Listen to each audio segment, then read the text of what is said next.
오늘은 로마서 2장의 그 유대교의 배경이 되는 율법주의에 대해서 함께 생각하는 시간을 갖도록 하겠습니다.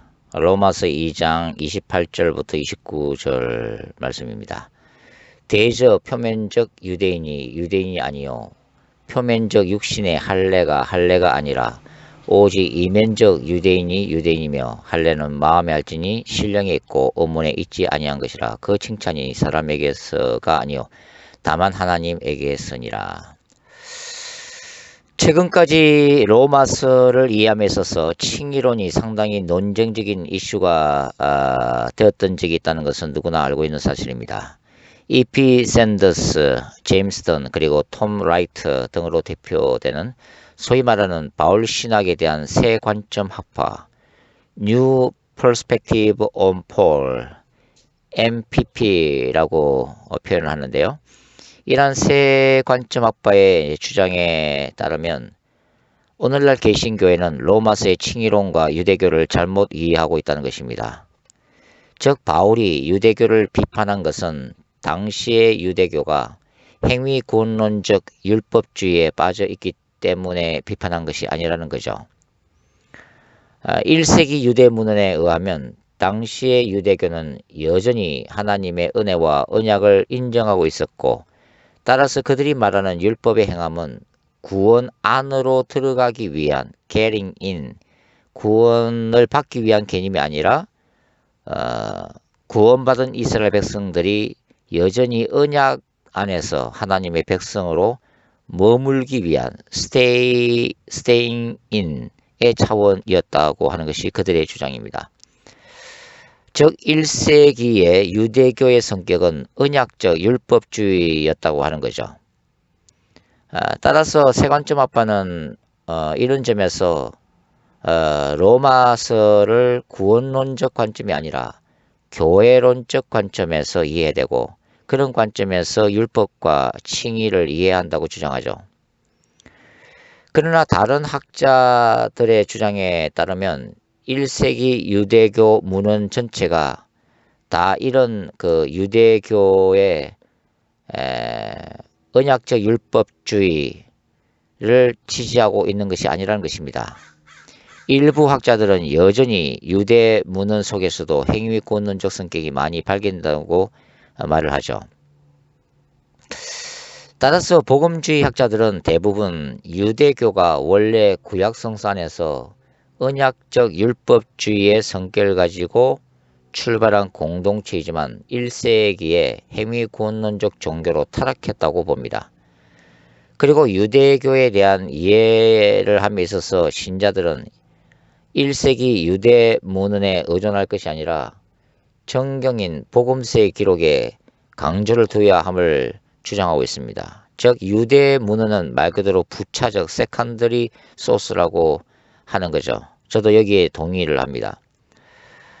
주 70년에 예루살렘이 멸망하고 성전 제도가 사라진 이후 유대교의 성격이 랍비적 유대교로 전환되기 이전의 1세기 유대교가 어떤 성격이었는지 정확히 규명하기는 힘들다고 봅니다.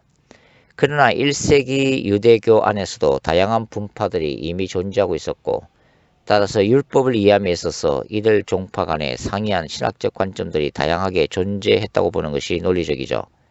학자들의 연구를 종합하면 1세기의 유대교는 여러 종파들이 동시에 존재하고 있었다는 것입니다.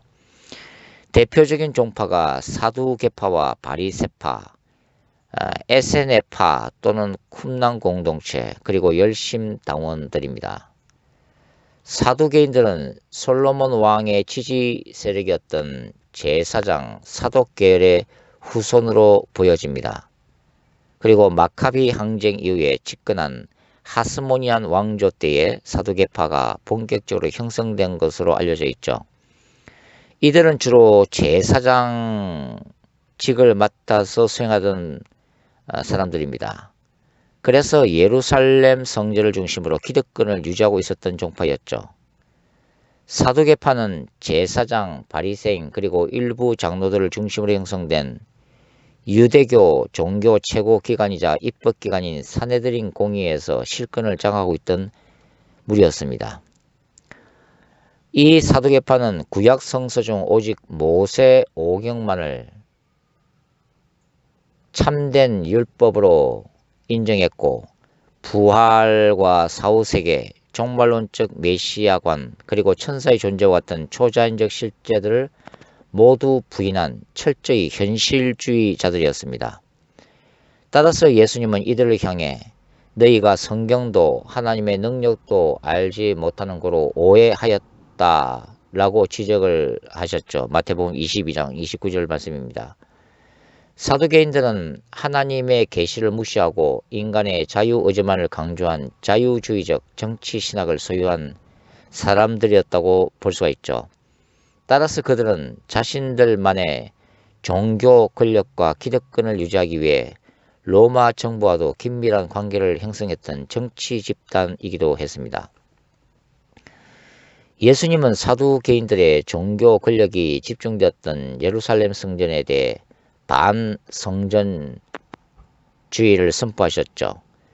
장사치의 집으로 타락한 성전 제도와 피해 제사로는 더 이상 인간을 구원할 수 없으며, 성전 자체이신 예수께서 이 땅에 오심으로 성전은 당연히 폐지해야만 했습니다. 요한은 요한복음 1장부터 3장의 구조, 즉 가나의 혼인잔치에서의 물이 변하여 포도주로 변한 사건과 이 사건 뒤에 예수님의 성전 청결 사건을 바로 연결시킴으로써 이제는 물의 시대로 대변되는 성전 시대가 지나고 새로운 포도주의 시대인 메시아 예수를 믿음으로 구원받는 새 시대를 예고하고 있습니다. 이것은 뒤따르는 니고데모와의 대화 속에서 나타난 물과 성령으로 거듭남의 주제를 통해 성전의 피제사를 통한 구원이 완전히 끝났음을 확정을 하고 있습니다. 학자들에 따르면 성전 청결 사건 자체가 메시아로 오신 예수께서 성전 제도에 대해 하나님의 거룩한 전쟁으로서의 심판을 선포하신 예언자적 행위라고 보여집니다. 실제로 예루살렘은 주 70년 로마 제국의 티투스 장군에 의해서 멸망을 받게 되죠. 그런가 하면 그 다음 종파가 바리새인인데요. 바리새인들은 사두개인들과는 달리 초자연적인 실제를 인정한 종파였습니다. 이들은 종말론적 메시아관을 가지고 있었죠. 그리고 육체의 부활을 인정했습니다. 또한 천사들의 존재도 받아들였죠. 바리새인들은 모세 율법을 중심으로 장로들의 유전을 중시했습니다. 그리고 이 바리새파 출신이기도 했던 서기관들, 즉 율법학자들을 통해서 예수님 당시에 613개조에 달하는 세부적인 율법 조항들을 만들어냈죠. 그리고 일반 유대인들은 이것들을 모두 준수해야만 했습니다. 이들은 학사 에스라의 자랑스러운 후예들로 자처를 했죠. 예수님은 이러한 율법 아래 있는 당시 유대인들에 대해 이들을 수고하고 무거운 짐진자로 말씀하시고 율법과 선지자들의 가르침의 요약으로서 하나님 사랑과 이웃 사랑이라는 새 계명을 앞으로 신자들이 성령 안에서 지켜야 할 새 계명으로 말씀을 하셨습니다. 1세기 유대교는 이 율법의 행위들을 강요하는 그 과정 속에서 구원이 하나님의 은혜와 언약 아래에서 이루어짐을 망각하고 이 율법의 행위들이 타협할 수 없는 절대적인 교리 자체가 되어서 독선적이고 형식적인 종교로 타락했다고 보여집니다. 로마서나 갈라디아서에서 언급되는 율법은 단수로서 전체로서 율법을 의미하고 있습니다. 그리고 율법의 행위들은 새 관점 학파가 말하는 유대인의 표지로서의 일부 율법, 즉 할례를 받는다거나 음식법을 지키고 절기를 준수하는 것이 아닌 전체 율법을 행하는 것을 의미한다고 보여집니다. 왜냐하면 갈라디아서 3장 10절에서는 율법 전체를 행하지 않는다는 다 저주 아래 있다고 규정하고 있기 때문이죠. 이 바리새파 중에서도 일부는 유대인이 아브라함의 자손으로서 구원에 대해 배타적인 약속을 받은 하나님의 백성임을 자부하고 그 구원의 확실성에 도취되어 율법을 가르치면서도 자신들은 율법을 지키지 않는 부류들도 많이 존재했던 것으로 보여집니다. 이들에 대해 예수님은 회칠한 무덤이라고 혹독하게 비판하셨죠. 특별히 이 마태복음 24장에는 바리새인들을 향한 예수님의 7가지 저주들이 등장을 하고 있습니다. 그 중에서 중요한 구절들 한번 읽어보죠. 화 있을진저 외식하는 서기관과 바리새인들이여 너희는 천국문을 사람들 앞에서 닫고 너희도 들어가지 않고 들어가려 하는 자도 들어가지 못하게 하는도다. 화 있을진저 외식하는 서기관들과 바리새인들이여 너희는 교인 한 사람을 얻기 위하여 바다와 육지를 두루다니다가 생기면 너희보다 배나 더 지옥 자식이 되게 하는도다. 화 있을진저 외식하는 서기관들과 바리새인들이여 회칠한 무덤 같으니 겉으로는 아름답게 보이나 그 안에는 죽은 사람의 뼈와 모든 더러운 것이 가득하도다. 이와 같이 너희도 겉으로는 사람에게 옳게 보이되 안으로는 외식과 불법이 가득하도다. 화 있을진저 외식하는 서기관들과 바리새인들이여 너희는 선지자들의 무덤을 만들고 의인들의 비석을 꾸미며 이르되 만일 우리가 조상 때에 있었더라면 우리는 그들이 선지자의 피를 흘리는 데 참여하지 아니하였으리라 하니 그러면 너희가 선지자를 죽인 자의 자손임을 스스로 증명함이로다. 너희가 너희의 조상의 분량을 채우라. 뱀들아 독사의 새끼들아 너희가 어떻게 지옥의 판결을 피하겠느냐. 예수님은 열매 없는 무화과 나무 저주 사건을 통해서도 이 신앙의 열매 없는 예루살렘 성전 제도를 혹독하게 비판을 하셨죠. 무화과 나무 저주 사건, 예를 들면 마가복음 11장 11절부터 21절에 기록이 되어 있습니다. 그리고 요한복음 9장 39절부터 41절에는 예수님은 바리새인들을 소경으로서 비판하고 있습니다. 예수께서 이르시되 내가 심판하러 이 세상에 왔으니 보지 못하는 자들을 보게 하고 보는 자들은 맹인이 되게 하려 함이라 하시니 바리새인 중에 예수와 함께 있던 자들이 이 말씀을 듣고 이르되 우리도 맹인인가? 예수께서 이르시되 너희가 맹인이 되었더라면 죄가 없으려니와 본다고 하니 너희의 죄가 그대로 있느니라. 그러니까 바울은 로마서 2장에서 이런 위선자들, 즉 율법을 알면서도 행하지 않는 율법주의자들에 대해 구체적으로 비판을 하고 있다는 것입니다. 또 다른 바리새인들은 그 바리새인 중에 바리새인이었던 바울과 같은 부류도 있습니다. 이들은 하나님 앞에서 종말론적 칭의를 받기 위해 율법 준수에 목숨을 걸고 몸부림쳤던 자들이죠. 이들은 자신들이 율법을 완벽하게 준수하고 있다고 자부한 자들입니다. 학자들은 바울이 강경한 보수 신학자들이었던 샴마이 학파에 속한 것으로 보죠. 결국 이러한 류의 바리새인들은 하나님의 의나 은혜가 아닌 자신의 의로 구원을 이루려고 하는 자들로 또한 비판을 받고 있습니다. 누가복음 18장에는 저 유명한 바리새인과 세리의 기도가 등장하죠. 바리새인은 이렇게 기도하고 있습니다. 하나님이여 나는 다른 사람들 곧 토색, 불의, 간음을 하는 자들과 같이 아니하고 이 세리와도 같이 아니함을 감사하나이다. 나는 일해에 2번씩 금식하고 또 소득의 11조를 드리나이다 하고 예수님은 산상수훈에서 이들의 행위를 서기관과 바리새인의 의로 부르시죠. 그리고 이들을 구체적으로 마태복음 6장과 7장에 걸쳐서 비판하고 계십니다. 바울 또한 로마서 10장에서 이스라엘이 자신의 의를 세우기 위해 하나님의 의에 복종치 아니했음을 분명히 지적하고 있습니다. 로마서 10장 1절부터 3절이죠. 이 구절은 새 관점 학파의 주장과는 달리 1세기 유대교가 바로 자신의 의를 내세우는 자신의 의위에 구원을 주장하는 행위 구원론적 성격을 분명히 가지고 있었음을 바울이 지금 증거하고 있다는 것을 우리가 주목할 필요가 있습니다. 그 다음에 이제 에세네파가 있었죠. 에세네파는 일반적으로 쿰란 공동체와 동일시되고 있습니다.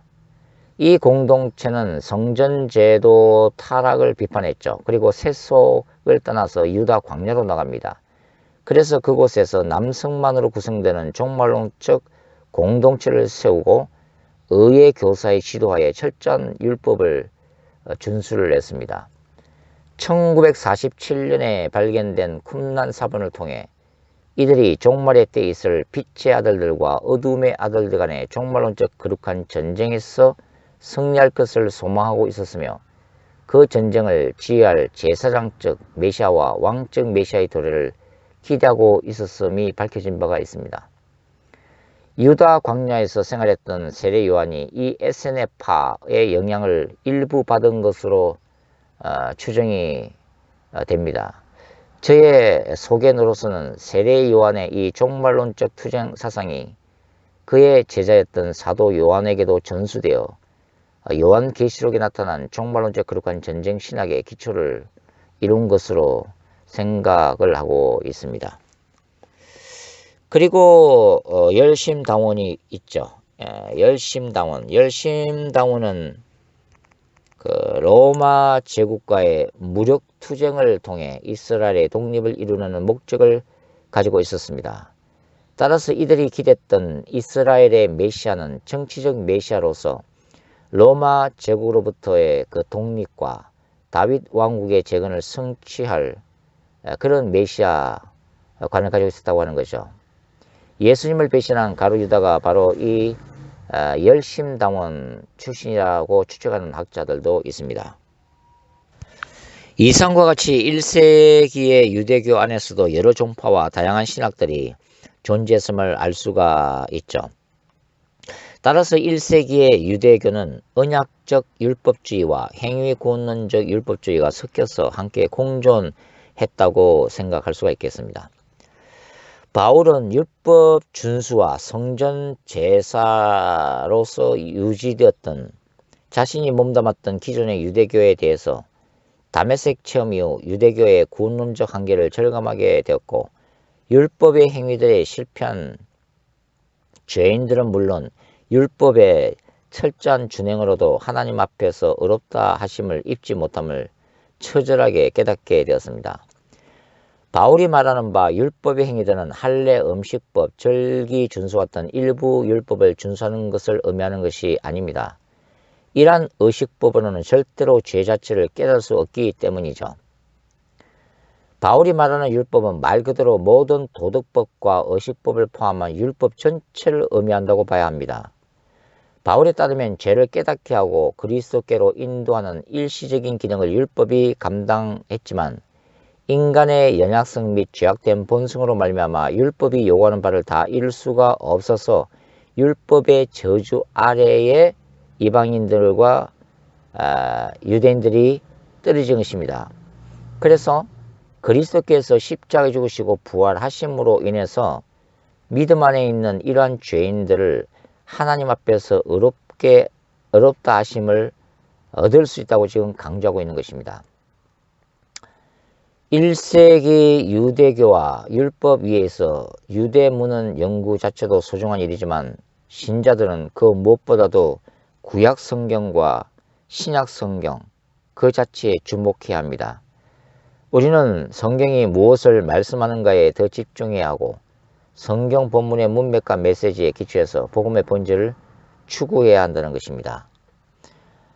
로마서에 나와 있는 세 관점 학파의 새로운 이해는 새로운 통찰력과 새로운 관점을 제공한다는 점에서는 바람직합니다. 그러나 무엇보다도 이들이 그 정경인 사복음서에 나와 있는 예수님의 유대교 행위구원론적 이 율법주의에 대해서 혹독한 비판을 했다는 그 사실보다도 1세기 유대 문헌에 더 의존하고 있다는 것이 사실 문제인 것입니다. 우리는 어떤 자료보다도 정경을 최우선시해야 합니다. 그래서 사복음서를 우리가 연구함으로 인해서 결국은 유대교가 행위 구원론적 신학을 가지고 있었음을 우리가 확인을 할 수가 있다고 하는 거죠. 따라서 로마서에 나와 있는 이 바울의 칭의는 결국은 구원을 위한 구원론적 칭의 개념으로 봐야 한다는 것입니다. 그것은 제가 앞에서도 이미 말씀드렸다시피 로마서 1장부터 3장까지가 이방인과 유대인으로 구성된 인류 전체가 결국은 하나님의 종말론적 심판 앞에 서 있다는 것을 바울이 강조하고 있기 때문이죠. 하나님의 율법이 주어졌지만 하나님의 그 율법을 수행하는 데 있어서 실패했거나 또는 율법을 철저히 준수했지만 그 율법을 준수했다는 자체를 자신의 의로 삼은 유대교는 결코 하나님 앞에서 의롭다 하심을 받을 수가 없다고 바울은 말하고 있는 것입니다. 그리고 우상 숭배의 죄에 빠져 있는 이방인들은 당연히 하나님의 심판대 앞에서 의로움을 받을 수가 없죠. 따라서 바울은 이 모든 인류가 오직 예수 그리스도를 믿음으로 말미암는 칭의, 하나님의 법정 앞에서 죄인인 인간이 의롭다 하심을 받는 이 칭의를 통해서만이 구원을 받고 하나님의 종말론적 심판, 하나님의 종말론적 그 거룩한 전쟁에서 구원받을 수가 있다고 말하고 있는 것입니다.